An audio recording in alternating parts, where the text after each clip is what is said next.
Hello and welcome back, Bacha, to NEET 8 Physics. In this video, we'll discuss a question from NEET 2025.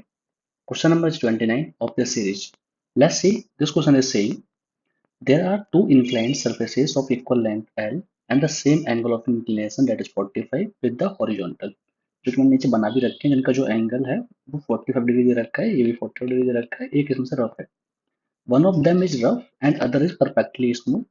A given body takes two times as much time to slide down on the rough surface than on the smooth surface. The coefficient of kinetic friction mu k between the object and the rough surface is close to.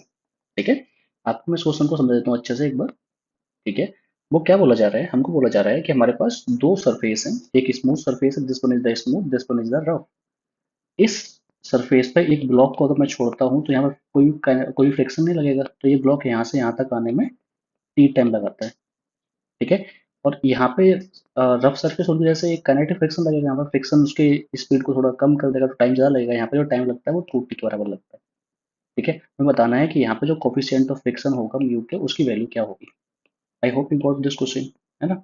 एक एक करके हम दोनों cases को समझ लेते हैं और उनको आगे सॉल्व आउट कर लेंगे फिर आपके लिए. ठीक है, ओके. एक बार हम लोग समझ लेते हैं फर्स्ट केस को. फर्स्ट केस क्या करना चाह रहे हैं, सेकंड केस को उसके बाद चलेंगे. ठीक है, this is the case one जो हम बात कर रहे हैं. This is the case one, this is the C1. हमें जो एंगल है वो दे रखा है 45 डिग्री का. ठीक है, यहाँ पर कोई भी फ्रिक्शन नहीं है, तो कोई फ्रिक्शन नहीं होने की वजह से यहाँ का जो कोफिशिएंट ऑफ फ्रिक्शन है म्यू, वो हो जाएगा 0 के बराबर. कोई फ्रिक्शन फोर्स यहाँ पे नहीं आएगा. ठीक है, ये जो ब्लॉक है, लेट्स सपोज इसका जो मास है, जो बॉडी नीचे जा रही है, इसका मास है वो m है, और तो नीचे की तरफ जो वेट लगाएगा ये mg का वेट यहाँ पे लगाएगा. कोई भी फ्रिक्शन फोर्स इस पर नहीं आएगा, तो there is no friction force. एक ऊपरी तरफ इस पर नॉर्मल रिएक्शन आएगा, एक नॉर्मल रिएक्शन आएगा. ये mg के दो कंपोनेंट में डिवाइड हो जाएगा. mg हमारा जो है दो कंपोनेंट डिवाइड हो जाएगा. एक कंपोनेंट इसका अलोंग द सरफेस आएगा, एक इसका परपेंडिकुलर टू द सरफेस जाएगा, जो कि हमारा नॉर्मल रिएक्शन के जस्ट अपोजिट हो जाएगा. अगर ये एंगल 45 है तो दिस एंगल भी तो 45, तो दोनों तरफ जो है वो mg sin 45 and mg cos 45 जो यहाँ पे आएगा वो mg cos 45. दोनों ही केस में जो वैल्यू होती है 1/√2 होती है, तो यहाँ पे भी जो हमारा रिएक्शन आएगा वो mg/√2 आ जाएगा. जो यहाँ पर जो रिएक्शन आएगा वो भी हमारा कितना आ जाएगा, वो भी हमारा mg/√2 के बराबर आ जाएगा. ठीक है, यहाँ तक का आपको ये चीज क्लियर होगी होगी फाइन. मैं बात करूँ यहाँ पे, तो अगर मैं इक्विलिब्रियम में लगा दूँ तो हमारा नॉर्मल रिएक्शन जो है हमारा mg/√2 को बैलेंस आउट कर रहा होगा, क्योंकि उस डायरेक्शन में कोई भी मोशन नहीं है. इस डायरेक्शन में एफ नेट हमारा 0 आ जाएगा.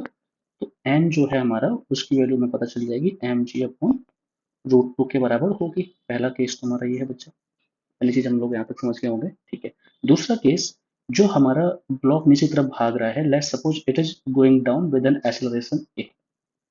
ये एक्सेलरेशन नीचे जा रहा है, तो ये इस पर जो फोर्स लगा है we know by the Newton second equation जो होता है हमारा, वो कहता है एफ नेट जो होता है हमारा वो एम ए के बराबर होता है. एफ नेट तो हमारा यहाँ पे केवल एक ही फोर्स लगा है, तो इसलिए mg/√2 हो जाएगा ये. mg/√2 होने की वजह से एक कष्ट में जाओगे तो ये हो जाएगा हमारा m इंटू ए. तो यहाँ से जो ए है हमारा, ए जो है हमारा, उसकी वैल्यू हमारे पास आ जाएगी जो आगे हमारे पास g/√2 के बराबर, g/√2 के बराबर. ठीक है, लेट्स सपोज, लेट्स सपोज भाई साहब ये जो यहाँ से चल रहा है ना, जब ब्लॉक हमारा यहाँ से चलना स्टार्ट करा है, ऐसा सेकेंड, जब ये ब्लॉक हमारा यहाँ से चलना स्टार्ट करा है, लेट्स सपोज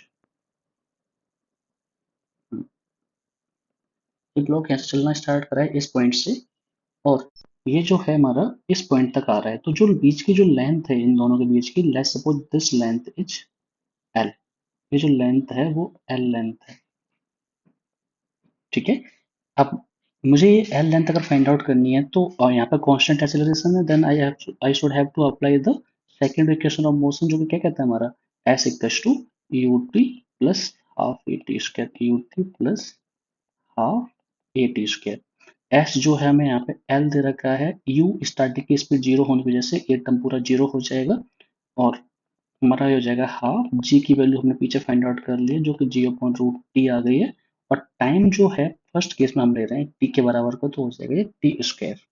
ठीक है, यहाँ से अगर तुम t की वैल्यू फाइंड आउट करोगे भाई साहब, तो t की वैल्यू हो जाएगी आपके पास 2√2 √2 और एल तो हमारा यहाँ पे है अपॉन में हो जाएगा हमारा जी। ठीक है, ये किसकी वैल्यू आ रही है, टी स्क्वायर की वैल्यू आ रही है, टी स्क्वायर की वैल्यू अपने पास अभी रख लो आप। ठीक है, आई होप यहाँ तक का एकदम आप लोगों के लिए क्लियर हो रहा होगा ये चीज़ें। ठीक है, मेरे पास थोड़ा सा स्पेस कम है, इस वजह से हम लोग अपने स्पेस को यूटिलाइज करेंगे। ठीक है, फाइन। अब हम चलते हैं सेकंड केस की तरफ। जो हमारा सेकंड केस है वो क्या कह रहा है उसकी बात कर लेते हैं हम लोग। उस केस में भी जो हमारी लेंथ है, उस केस में जो हमारी लेंथ है वो एल के बराबर की है। ठीक है, अभी भी जो यहाँ पे जो नीचे की तरफ फोर्स आ रहा होगा वो हमारा एम जी का नीचे की तरफ आ रहा होगा, और ये एम जी के दो दो हमारे कंपोनेंट बन जाएंगे। एम जी के दो कंपोनेंट बनेंगे तो इधर की तरफ जो आ जाएगा हमारा वो आ जाएगा एम जी साइन 45। अगेन वही सेम आ जाएगा जो पहले जैसा ही है, क्योंकि इधर तो कोई हमारा एंगल चेंज हुआ नहीं है, तो मैं डायरेक्टली वही लिख देता हूँ। तो यहाँ पर जो आ जाएगा एम जी अपॉन √2 की वैल्यू आ जाएगी, और इधर की तरफ जो आएगा वो भी हमारा एम जी अपॉन √2 की वैल्यू आ जाएगी। बट यहाँ पे एक चीज है कि यहाँ पे ये सरफेस रफ होने की वजह से ऊपर की तरफ एक फ्रिक्शन फोर्स आ रहा होगा जो कि हमारा म्यू इंटू एन के बराबर आ रहा होगा। एक चीज और, यहाँ पे एक नॉर्मल रिएक्शन जो होगा वो ऊपर की तरफ एक्ट कर रहा होगा। ठीक है, यहाँ पर भी हमारा जो नॉर्मल रिएक्शन है उसकी वैल्यू एम जी अपॉन √2 के बराबर हो जाएगी। ठीक है, जो हमारा एन है इसकी वैल्यू कितनी हो जाएगी, एम जो है उसकी वैल्यू जो है वो हमारी एम जी अपॉन √2 के बराबर हो जाएगी। पहली चीज तो ये हमको समझ में आनी चाहिए। ठीक है भाई साहब। हाँ, तो N equals to M G upon √2 मैंने ये लगा दिया। नाउ यहाँ से जो फ्रिक्शन फोर्स है मैं उसकी वैल्यू फाइंड आउट कर सकता हूँ। जो फ्रिक्शन फोर्स है हमारा उसकी वैल्यू जो है हमारे पास आ जाएगी म्यू इंटू एन की वैल्यू तो ये हमने जो निकाली है एम जी अपॉन √2। तो यहाँ से जो फ्रिक्शन फोर्स है उसकी वैल्यू हमारे पास आ गई म्यू एम जी अपॉन √2। पहली चीज हम अप्लाई करते हैं हमारा again second equation of motion. Let's suppose इस टाइम ये जो ब्लॉक है ये किसी एक्सेलरेशन से नीचे तरफ जा रहा है। मान लो ये जो एक्सेलरेशन है वो है a1 के बराबर का ना, क्योंकि एफ नेट चेंज हो गया ना, पहले जितना तो है नहीं है। तो अब जो यहाँ पे जो हमारा आएगा ये न्यूटन सेकंड लॉ को लगाएंगे हम लोग, तो वो कहता है क्या कहता है एफ नेट जो होगा हमारा वो कितने के बराबर हो जाएगा, आगे की तरफ जो फोर्स है हमारा वो एम जी अपॉन √2 है, माइनस पीछे का जो फ्रिक्शन फोर्स है हमारा वो कितना है म्यू एम जी अपॉन √2 के बराबर। F net this should be equal to M A, mass तो वही है, इनटू में क्या आ जाएगा एक्सेलरेशन आ जाएगा। यहाँ से we have to find out the we have to find out the value of A. ये वाला इक्वल है, वो वाला हम लोग एरो लगा रहे हैं। ठीक है, यहाँ से एम एम और ये एम पूरा कट जाएगा, यहाँ से जो ए आ जाएगा हमारा वो आ जाएगा g upon √2 and this is 1 minus mu के बराबर का। ठीक है,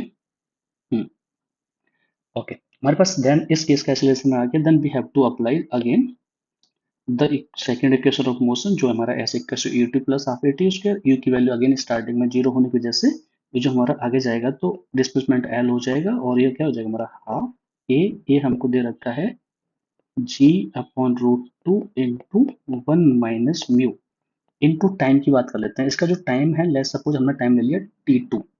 ठीक है, जो कि प्रीवियस केस का जो है उसका डबल होना चाहिए।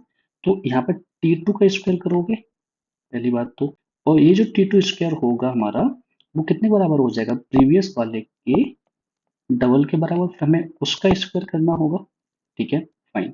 तो मैं ये जो मैंने टर्म लिखा है यहाँ पे मैं इसको हटा करके डायरेक्ट टेबल लिख देता हूँ जिससे मेरा स्पेस थोड़ा सा सेव हो जाएगा मेरे लिए, है ना।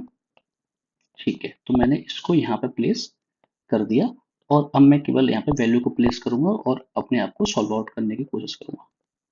1/2 और ये हो जाएगा हमारा g upon √2 into 1 minus mu into में टी स्क्वायर की वैल्यू तो ये है, इंटू में 2 का करोगे तो 4 हो जाएगा। टी स्क्वायर की वैल्यू तुमने पहले निकाल रखी है जो कि है 2√2 अपॉन जी इंटू में L. This is equal to L.